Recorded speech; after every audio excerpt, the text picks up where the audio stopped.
sea la paz o haya paz para todos aquellos que quieran estar en armonía con la verdad. En estos momentos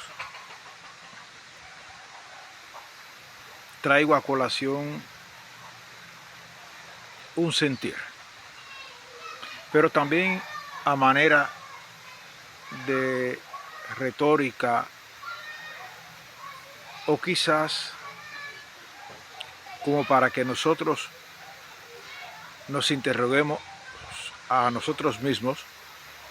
Quiero hacer una pregunta y es respecto a el presidente de El Salvador, Nayib Bukele. Y la pregunta es, ¿será cierto que Nayib Bukele fue llamado por Dios para ponerse al frente del pueblo salvadoreño y guiarlo? Bueno, eso debemos preguntarnos nosotros. Pero vamos a escuchar algunas cosas que le traigo a colación. Y vamos a hacer alguna comparación. En la Escritura, en la Sagrada Escritura, se nos dice que cuando uno va a ejercer un cargo, en este caso estamos hablando del pueblo de Dios en aquel tiempo, y que nos sirve en parte para este tiempo también, vemos que, por ejemplo, el sacerdocio. Vemos que para ejercer el sacerdocio, antes había que tener, ¿viste?, como mínimo 30 años a partir de ahí, y lo mostró el mismo Señor cuando comenzó su ministerio a los 30 años. ¿Ven? Porque Él hizo todo lo correcto. Él dijo, ejemplo os he dado para que como yo os he hecho, vosotros también hagáis. O sea, como yo os he mostrado, yo os he enseñado, vosotros también hagáis. A pesar de que muchas congregaciones cristianas tienen a sus ministros con 22, 23 años, ¿ves? No, el Señor dijo 30 años, porque el Señor mismo comenzó a los 30 años. Y el Señor nos quiere decir algo. Y vemos ahora la peculiaridad de que Bukele comenzó su alcaldía cuando tenía 30 años, en el 2012, vean ustedes. Y vemos que en la Biblia también, en la Sagrada Escritura, nos dice que, y nos saca ejemplos de los 3 primeros reyes plenos de Israel: Saúl, David y Salomón, cuyos reyes todos duraron 40 años. Los que fueron reyes plenos de todo Israel, antes que estuviera fraccionado, duraron 40 años. Y cuando nosotros analizamos los reyes de Judá, ves, la mayoría de ellos, muchos de ellos, duraron 40 años. Y ahora vemos la peculiaridad como, en este caso, Nayib Bukele ejerce la presidencia y esta presidencia lo alcanza con 40 años. ¿Ven ustedes? O sea, 2022, él lo comenzó antes. Vamos a decir, vamos a poner que tuviera en el 2018, que comenzó, que tuviera 37 años. Pero los 40 años los cumplió siendo presidente de Ecuador. O sea, me estoy cifrando en los 40. La otra peculiaridad que quiero que observen es que Nayib Bukele es descendiente, o sea, tiene sangre de Palestina. Su padre, que era hijo de un palestino, ¿ven? O sea, quiere decir que su abuelo era palestino. Pero si nosotros vamos a la historia, al terreno normal, en la antigüedad, veamos que el territorio real de Palestina, el real de Palestina, es el mismo territorio de Judá. Y Judá fue la nación que Dios escogió. No me refiero cuando... Y de Judá nacen, de Judá proceden los verdaderos judíos sanguíneos. Porque hay 2 judíos, están los sanguíneos y los no sanguíneos. Pablo era judío, pero no era sanguíneo. O sea, era judío por naturaleza, que había nacido allí. pero no era sanguíneo, porque los sanguíneos son los que son descendientes de Judá, aquel de donde procedían los reyes.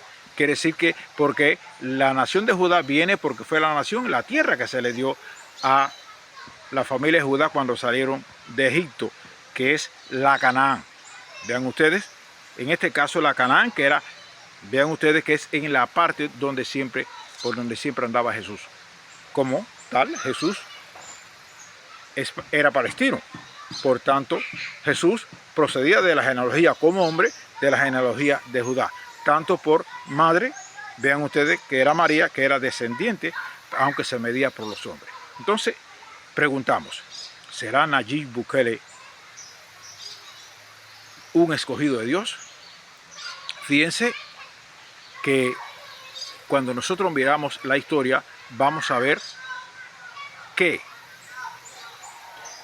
Dios siempre tiene estadistas que, aunque no sean netamente abiertos del pueblo, después son pertenecientes al pueblo, porque Dios ya lo había llamado con antelación, pero no había sido su tiempo. Ahí tenemos a Nabucodonosor, ahí tenemos, ¿ves? Tenemos a los otros reyes que vinieron después de él, ¿ven? El de Medo-Persia, Ciro, no eran del pueblo, pero fueron estadistas que se dejaron guiar por Dios. Vemos a Artajerjes, el tercero, que era uno de los Darío, ¿ves? El más preponderante. Vemos que se dejó guiar de Dios. ¿Se dan cuenta? Vemos inclusive más al general Tito en el año 70, el que destruye a la ciudad de Jerusalén, que después se vuelve emperador cuando regresa a Roma. ¿Era de quién? De los opositores, pero a la vez era del pueblo, o sea, un escogido de Dios. Con esto no estamos diciendo que Bukele no fuera, sino que estamos diciendo cómo la analogía cuando buscamos qué parentesco y vemos cuántas cosas priman que son inherentes en Nayib Bukele. Y lo otro que quiero decir es que si Nayib Bukele es escogido de Dios, nada ni nadie lo podrá sacar de ese lugar que se ganó. Y aún me atrevo más. ¿Por qué? Me atrevo a predecir que Nayib Bukele va a ser, y de hecho lo es, el último presidente de El Salvador. Después de Nayib Bukele ya no hay más presidente. Muchos se harán la pregunta, pero ¿por qué yo digo eso? Bueno, solamente lo voy a decir. No voy a dar argumento, no voy a argumentar más nada. Solamente voy a decir, Nayib Bukele es el último presidente de El Salvador. O sea, después de él no va a existir otro más. ¿Bien? ¿Por qué? Porque si Dios lo llamó, era para que él quedase. No porque se vaya a convertir en monarca. Simple y llanamente porque lo que Dios junta, el hombre, haga lo que haga, no lo puede separar. La Escritura dice, mismo Dios, lo que yo, quien es conmigo, si Él es conmigo, ¿quién contra Él? Así que podrán hacer todas las ceremonias, podrán hacer todos los estilos, ir a un circo, hacer todas las murumacas, como decimos nosotros, pero no podrán hacer nada, porque estarán luchando contra Dios. Entonces, si era necesario que viniera la justicia al pueblo que era el pueblo más corrupto y de más alta criminalidad en Latinoamérica, que era El Salvador, si era necesario que se le diera un pare a esto, esto solamente podría suceder con la ayuda y el apoyo de Dios. Así que si Nayib Bukele está ahí, ha sido por gracia y obra del Altísimo de los cielos. Así que el Señor lo bendiga mucho y que lo siga prosperando y que sea un acicate para muchos, porque otros pueblos ya lo están anhelando, y que sea para otros presidentes que han vivido chupando al pueblo y no han hecho nada por el pueblo.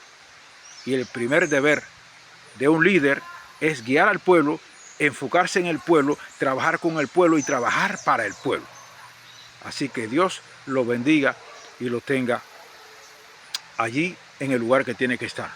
Y ya termino con otro punto, y es que el problema de estas naciones o estos partidos que han sido comunistas o socialistas, el problema no es el comunismo o el socialismo, sino para qué ellos se inmiscuyeron o se mezclaron con estos sistemas en el cual los hombres como tales no estaban preparados para ello.